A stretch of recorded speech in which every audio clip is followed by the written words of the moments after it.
बिस्मिल्लाहिर्रहमानिर्रहीम। Dear students, welcome to excellence online education. Biology की class में खुशामदीद। बायोलॉजी में गैसेस एक्सचेंज जो चैप्टर है, इसका जो लास्ट क्लास में हमने टॉपिक स्टार्ट किया था वो था रिस्पायरेशन इन ह्यूमन।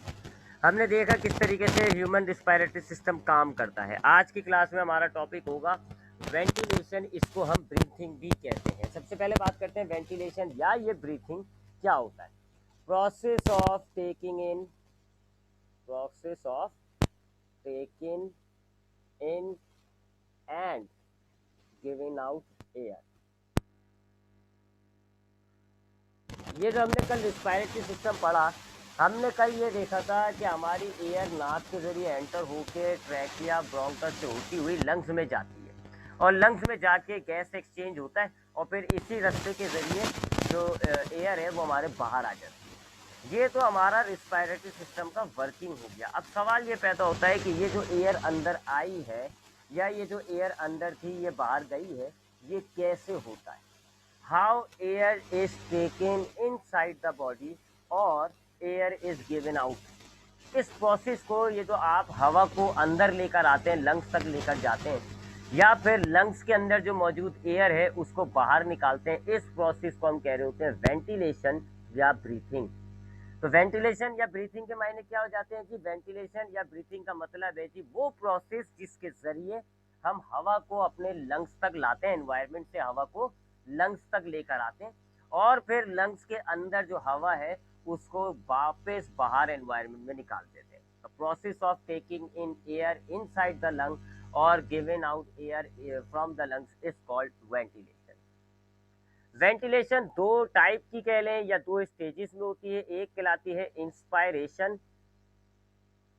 इंस्पायरेशन इसको हम इनहेलेशन भी कहते हैं, इनहेलेशन, ठीक है। और दूसरा जो वेंटिलेशन का टाइप होगा वो कहलाएगा एक्सपायरेशन और इसको हम एक्सहेलेशन भी कहते हैं। दो नाम है इनके, ठीक है। इंस्पायरेशन या इनहेलेशन क्या होता है जी, ये जो आप एयर को अंदर ला रहे हो, टेकिंग इन एयर, एयर जो आपके लंग्स तक आ रही है, इस आने वाले प्रोसेस को हम कह रहे होते हैं इंस्पायरेशन या इनहेलेशन।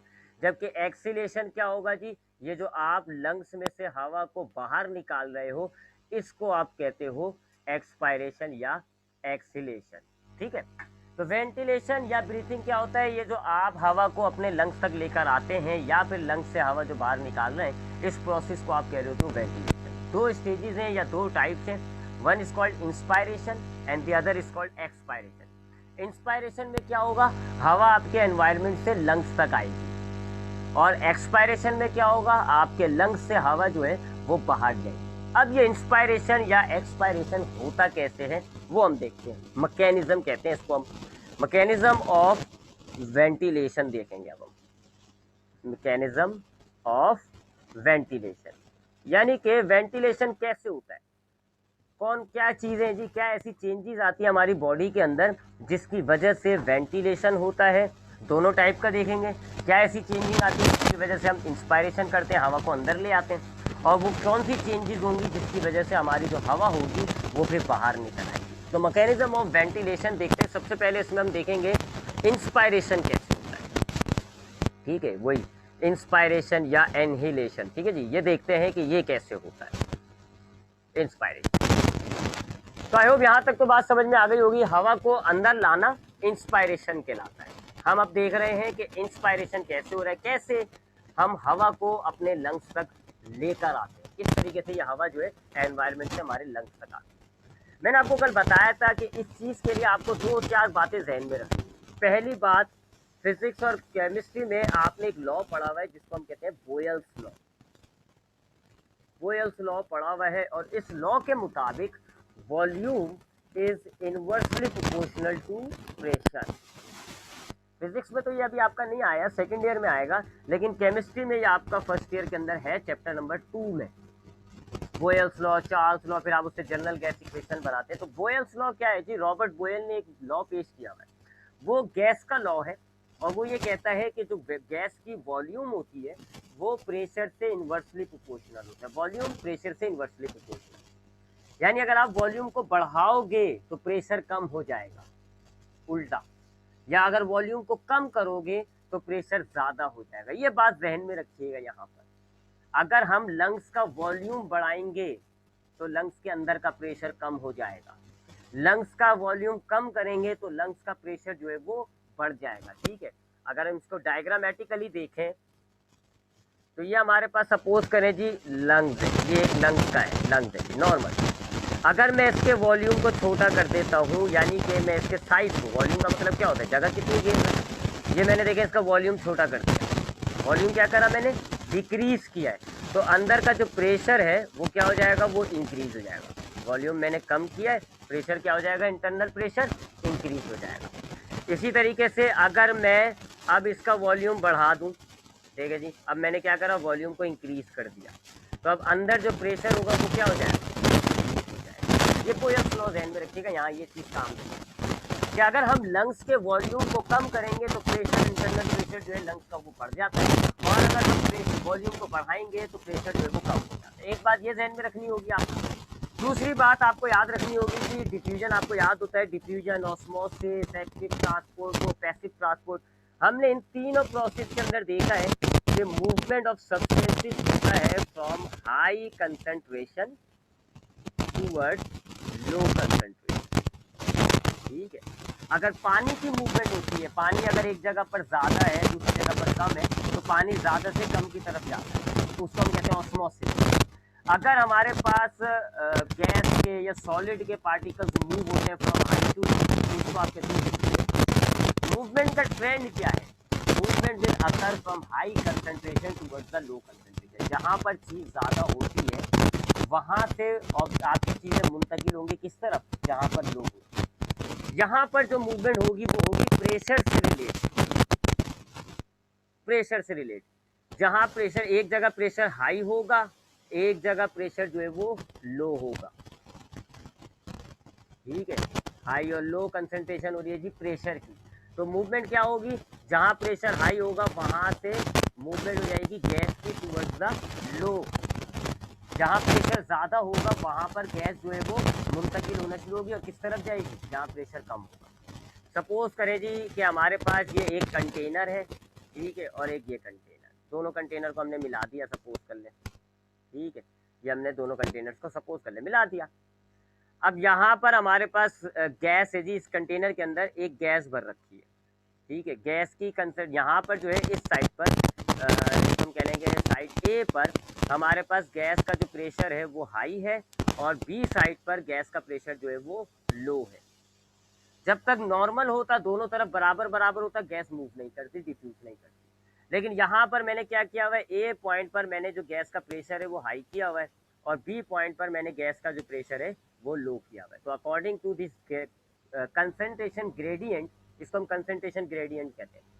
तो कंसंट्रेशन ग्रेडियंट के मुताबिक अब जो गैस है वो ए पॉइंट से डिफ्यूज होकर किस तरफ जाना शुरू हो जाएगी, बी पॉइंट पर, यानी कि जिस पॉइंट पर प्रेशर ज़्यादा है वहाँ से जिस पॉइंट पर प्रेशर कम है उस तरफ तो ये दो बातें आपको जहन में रखनी होंगी। पहली बात, अगर आपने ये वेंटिलेशन का मैकेनिज्म समझना होता है, इंस्पायरेशन या एक्सपायरेशन कैसे होना है, तो दो बातें जहन में रखनी है। पहली बात ये कि वॉल्यूम और प्रेशर इन्वर्सली प्रोपोर्शनल होंगे, और दूसरा प्रेशर ग्रेडियंट के अतबार से गैस मूव होगी। जहाँ पर प्रेशर ज़्यादा होगा गैस वहाँ से मूव होके, जहाँ प्रेशर कम होगा गैस वहाँ पर चली जाएगी। ये दो बातें जहन में रखनी होंगी।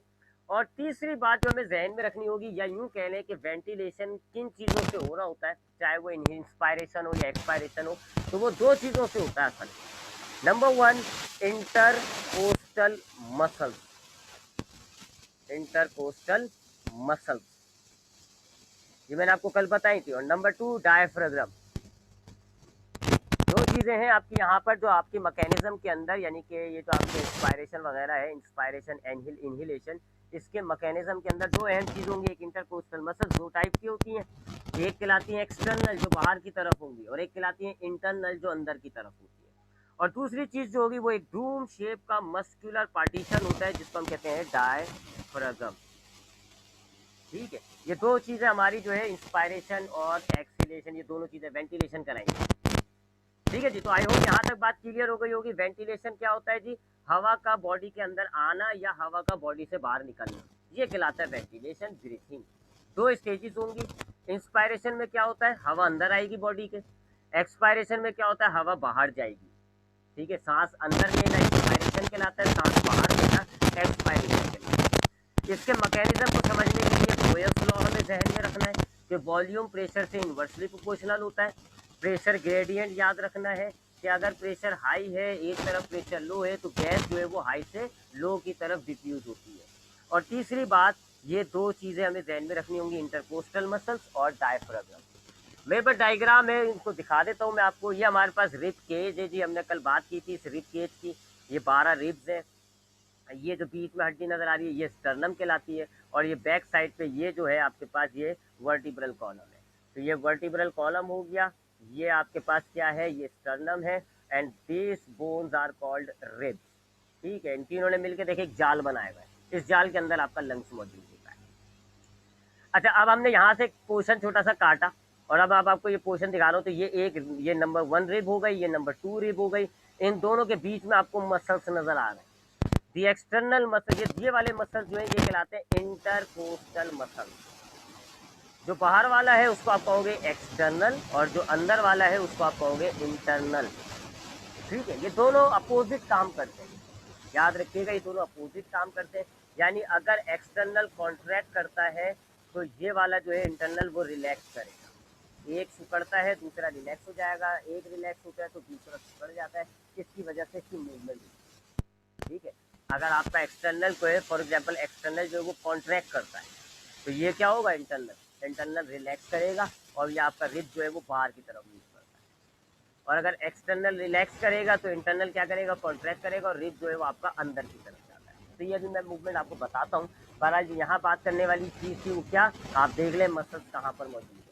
रिब्स के बीच में, या आपकी मसल से आपकी ये जो रिब्स के बीच का गैप है ये भरा हुआ होता है। इन मसल्स को हम कह रहे होते हैं इंटरकोस्टल मसल। बाहर वाली एक्सटर्नल, अंदर वाली इंटरनल। एक रिलैक्स करेगी तो दूसरी कॉन्ट्रैक्ट करेगी, दूसरी कॉन्ट्रैक्ट करेगी तो पहली वाली रिलैक्स कर जाती है। ठीक है, ऐसे ये ऑल्टरनेट काम करते हैं, इनको हम कहते हैं एंटागोनिस्टिक मसल्स। ऐसी दो मसल्स जो ऑल्टरनेट काम करें, एक कॉन्ट्रैक्ट हो रही है दूसरी रिलैक्स हो रही है, ऑल्टरनेट काम करें, तो हम उनको कहते हैं एंटीगोनेस्टिक मसल्स। ठीक है, तो ये एंटीगोनेस्टिक मसल्स होती है। अच्छा, एक तो ये आपको मैंने ये इंटरकोस्टल मसल्स दिखा दी। डायफ्राम अगर आपको देखना है तो ये नजर आ रहा है आपको डायफ्राम। ये आप देख रहे हो डूम शेप काट ये मसल्स का पार्टीशन। मैंने आपको कल बताया था कि ये आपका एक मसल्स का पार्टीशन होता है, मसल्स से बना हुआ होता है, और ये आपकी ये थोरैसिक कैविटी और ये एब्डोमेन इनको सेपरेट कर देता है। देख लें, आपको वाज़ेह तौर पे नज़र आ रहा है। इस पार्टीशन के ऊपर का जितना भी हिस्सा है वो चेस्ट हिस्सा या थोरैसिक कैविटी कहलाता है। ये सारा हिस्सा जो है वो क्या है, थोरैसिक कैविटी, और नीचे वाला हिस्सा क्या है, एब्डोमेन। तो ये पार्टीशन करता है आपका।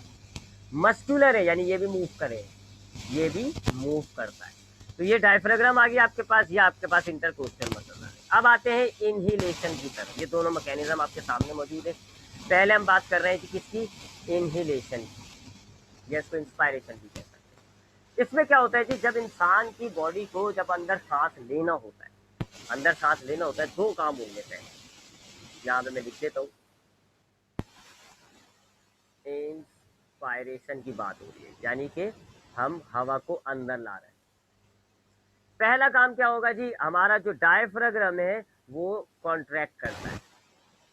डायफ्राम जो है, डायफ्राम क्या होगा, कॉन्ट्रैक्ट करता है, सिकुड़ जाता है। जब ये कॉन्ट्रैक्ट करेगा ना डायफ्राम, ठीक है, ये आपके पास डायफ्राम ऐसा होता है। जब ये कॉन्ट्रैक्ट करेगा, सिकुड़ेगा, तो ये ऐसे नीचे की तरफ आएगा और फ्लैट हो जाएगा। ठीक है, तो डायफ्राम क्या होगा, कॉन्ट्रैक्ट होगा, और क्या हो जाएगा जी, बिकम्स फ्लैट, बिल्कुल स्ट्रेट हो जाएगा। वैसे तो डूम शेप का है, लेकिन ये एकदम कॉन्ट्रैक्ट करता है, सिकुड़ता है, इसके मसल्स एक दूसरे को करीब आते हैं, और ये अक्सर सिकुड़ के ना इसको बिल्कुल ऐसा फ्लैट हो जाता है। तो ऐसे ये नीचे की तरफ झुकता है, नीचे की तरफ कॉन्ट्रैक्ट होता है, and it will become flat. एक काम ये होगा। ठीक है जी, तो यहाँ पर देखें, यहाँ पर इस डायग्राम में आपको दिखा रहा है डायफ्राम कॉन्ट्रैक्ट है, और ये देखें रिलैक्स, फ्लैट हुआ हुआ है। फ्लैट नजर आ रहा होगा आपको, ये देखें ये कितना फ्लैट हुआ हुआ है डायफ्राम। ठीक है, वैसे ये ऐसे होता है कॉन्ट्रैक्ट फॉर्म में, लेकिन यहाँ पे ये रिलैक्स हुआ हुआ है, इंस्पायरेशन। पहली चीज क्या हुई, डायफ्राम जो है वो उसने कॉन्ट्रैक्ट मारा, और उससे क्या हुआ, वो फ्लैट हो गया। दूसरा काम क्या होता है जी, ये जो आपके ये जो इंटरकोस्टल मसल्स हैं, इनमें एक्सटर्नल की बात कर रहा हूँ मैं, external intercostal muscles, intercostal muscles ये भी कॉन्ट्रैक्ट करेंगे। अच्छा, अब ये कॉन्ट्रैक्ट करेगा तो इंटरकोस्टल मसल्स क्या होगा, इंटरनल वाला वो सिर्फ रिलैक्स करेगा। मैंने आपको बताया दोनों अल्टरनेट काम करते, तो मैं खाली एक्सटर्नल को लेके चल रहा हूँ। तो अब दूसरा काम क्या होगा कि ये जो आपके एक्सटर्नल इंटरकोस्टल मसल्स हैं, कौन से वाले, ये वाले, ये जो बाहर वाले ना, ये वाले, ये कॉन्ट्रैक्ट करेंगे, दे विल कॉन्ट्रैक्ट, ये भी कॉन्ट्रैक्ट करेंगे, ये भी सिकुड़ेंगे। और इनकी मूवमेंट कैसे होगी, आउटवर्ड और अपवर्ड। ये किस तरह मूव करेंगे कॉन्ट्रैक्ट करने की वजह से, रिब्स जो है अब आपकी आउटवर्ड एंड अपवर्ड मूव करती है। यानी जब ये कॉन्ट्रैक्ट करेंगे ना तो ये रिब्स से जुड़े हुए, देखें ये क्या है मसल्स, इन्होंने रिब्स को जोड़ा हुआ है। तो जब जाहिर बात है ये कॉन्ट्रैक्ट करेंगे तो अब रिब्स में मूवमेंट पैदा हो जाती है। तो अब रिब में मूवमेंट पैदा होगी कैसी, रिब बाहर की तरफ आएगी, आउटवर्ड मतलब बाहर की तरफ, अपवर्ड मतलब ऊपर की तरफ, यानी ऐसे, ठीक है, यू बाहर की तरफ, यू ऊपर की तरफ। तो इनका क्या बन गया, ऐसे डायगोनली बाहर, डायगोनल की सूरत में। तो ये देख लें, आपको डायग्राम में दिखा रहे हैं, ठीक है, ऐसे ये आउटवर्ड आ रही है, ऐसे ये अपवर्ड जा रहा है। तो आपकी चेस्ट जो है, आप जब सांस लेते हो अंदर, तो आप अपनी चेस्ट को महसूस करो, बाहर भी निकलती है और ऊपर भी जाती है। अंदर जब आप सांस लोगे तो आपकी चेस्ट जो है वो बाहर भी आती है और ऊपर की तरफ भी मूव करती है, due to external intercostal muscles contraction. इन एक्सटर्नल इंटरकोस्टल मसल्स की कॉन्ट्रैक्शन की वजह से आपकी रिब्स में मूवमेंट आई, ठीक है। तो ये दो बड़े काम हुए इंस्पायरेशन में। पहला काम क्या हुआ, डायफ्राम का जो मसल्स है वो कॉन्ट्रैक्ट कर गया, जिसकी वजह से वो फ्लैट हो गया, स्ट्रेट हो गया, चपटा हो गया। दूसरा काम क्या हुआ, एक्सटर्नल इंटरकोस्टल मसल जो है वो कॉन्ट्रैक्ट करती है, साथ साथ इंटरनल इंटरकोस्टल मसल जो है वो रिलैक्स होती है, जिससे क्या हुआ, आपके रिब्स जो है वो बाहर और ऊपर की तरफ आए, ठीक है। अब रिब्स का साइज बढ़ जाएगा, ठीक है ना। अब ये नॉर्मल रिब्स का साइज, ये रिब्स का, ये रिब्स है, और ये हमने अंदर जो है वो ये क्या रखा हुआ है, लंग्स रखा हुआ है, ये हमारा जिसको मैंने लाइन दी है ना, ये लंग्स है। और ये क्या है जी, ये आपका डायफ्राम, ये नॉर्मल ही था। अब क्या हुआ, डायफ्राम जो है वो कॉन्ट्रैक्ट करने की वजह से कैसा हो गया, फ्लैट हो गया। ये देखें जी, डायफ्राम फ्लैट हो गया। और रिब्स जो है, ये आपके रिब्स, ये कैसे ऊपर और आगे की तरफ आ गई, लिहाजा इनको भी यहाँ से मिटाते हैं, ठीक है जी, ये हमने मिटाया, ठीक है जी। और ये ऐसे आगे और ऊपर की तरफ आ गई, जगह बन गई। अब आपका जो लंग्स, ये जो आपका लंग्स होता है, ये चूंकि रिब से जुड़ा हुआ होता है, तो लंग्स भी साथ साथ ऐसे इसका साइज बढ़ जाएगा, लंग्स का वॉल्यूम इंक्रीज हुआ ना, वॉल्यूम इंक्रीज। तो जैसे ही आपके नीचे से भी होगा, मैंने नीचे बनाया नहीं, मैंने मिटाया नहीं, ये देखें नीचे, चूंकि नीचे भी डायफ्राम ने स्पेस प्रोवाइड कर दी, तो अब नीचे की तरफ भी आपका लंग्स जो है वो एक्सपेंड कर जाएगा। तो हुआ क्या, तीसरा काम, आपके लंग्स जो है वो एक्सपेंड हो गया, लंग्स जो है वो क्या हो गया, एक्सपेंड, फैल गया, साइज बढ़ गया उसका। तो जैसे डायफ्राम आपका डूम शेप का था, कॉन्ट्रैक्ट हुआ, फ्लैट हुआ, एक्सटर्नल इंटरकोस्टल मसल्स कॉन्ट्रैक्ट हुई और बाहर की तरफ रिब्स को खींच के आगे ले आई। अब रिब्स जो है वो आगे की तरफ भी आ गई, मसल्स नीचे की तरफ भी चला गया, डायफ्राम आपका जो लंग्स है ना उसको स्पेस मिल गई, आगे की तरफ भी नीचे की तरफ भी स्पेस मिल गई, आपका लंग्स जो है वो स्पंजी होता है, कॉन्ट्रैक्ट कर लिया, साइज बढ़ गया लंग्स का, लंग्स एक्सपेंड। अब लंग्स एक्सपेंड हुआ तो क्या हुआ जी, इसका वॉल्यूम इंक्रीज हो गया। जब कोई चीज एक्सपेंड करती है इसका मतलब क्या होता है, इट्स वॉल्यूम इंक्रीजेस। तो लंग्स का वॉल्यूम क्या हो गया, लंग्स का वॉल्यूम जो है वो इंक्रीज हो गया, बढ़ गया लंग्स का वॉल्यूम।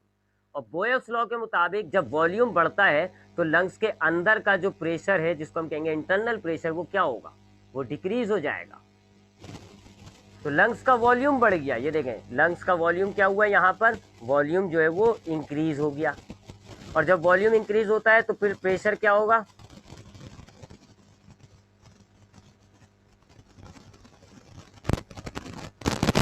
एक मिनट रुकिएगा जरा,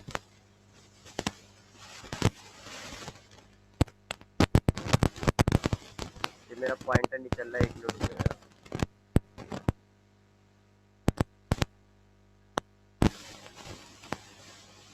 ये पॉइंटर की रुक गया भाई,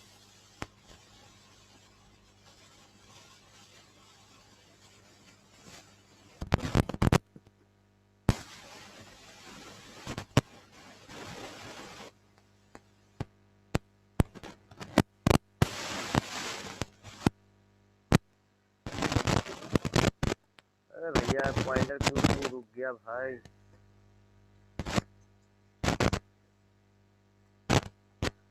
एक मिनट, जरा 2 मिनट का टाइम दीजिएगा, जरा मैं पॉइंटर चेक करूँ, मेरा क्यों पॉइंटर रुक गया भाई? चलते चलते रुक गया, बीच टॉपिक में आग लग जाती तो गुस्सा नहीं करूँ मैं।